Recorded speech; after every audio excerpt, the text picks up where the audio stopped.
สบายดีพี่น้องมื้อนี้ก็พามาเบิ่งข้าวเจ้า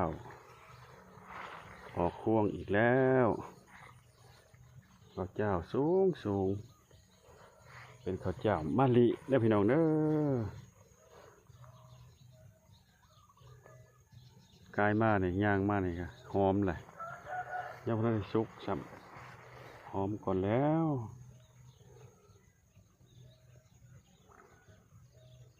แต่กระเพิ่นก็สูงแท้ๆนะสูงถ่วมหัวสูงแล้วก็จนล่มอีหลากอีเรือโอ้ยเฮ็ดตาเฮ็ดบาปเพิ่นเนาะต้านพายุบ่ได้เลยล่มแช่น้ำปอดแปดอยู่เอ้าล่มกับอีหลากอีเรืออยู่แถวนี้แหละ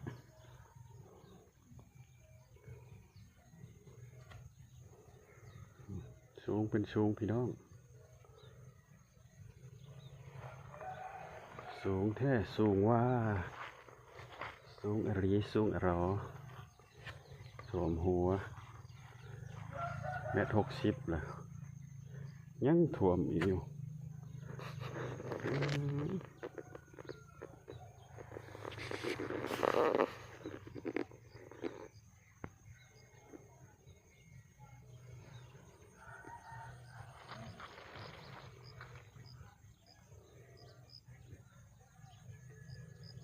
นี่ก็วันที่18 ตุลาคงกับวันเสาร์เขาออกห่วงแล้วพี่น้องเป็นข้าวเจ้าเด้อข้าวเจ้า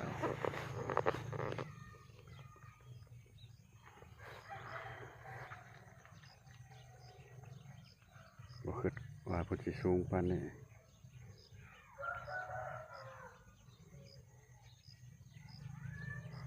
แต่เพิ่นก็สูงจนได้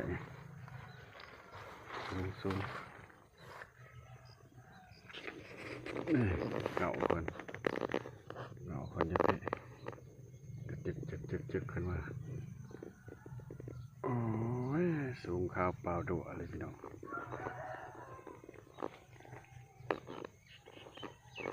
ตัวนี้บ่สูงปานใดเพิ่นบ่อยากงามปานใดตัว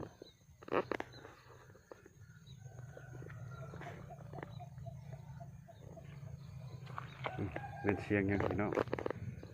ต้องเป็นเสียงนกก็มาอาศัยอยู่เป็นนกอีรุ่มบ่นกตุ้ง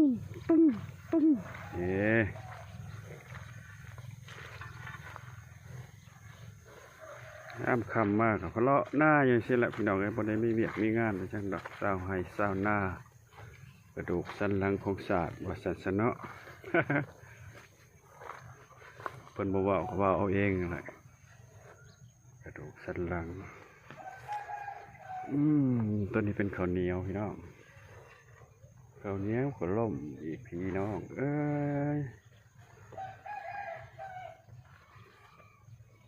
ล่มอีหลากอีเลือคือกัน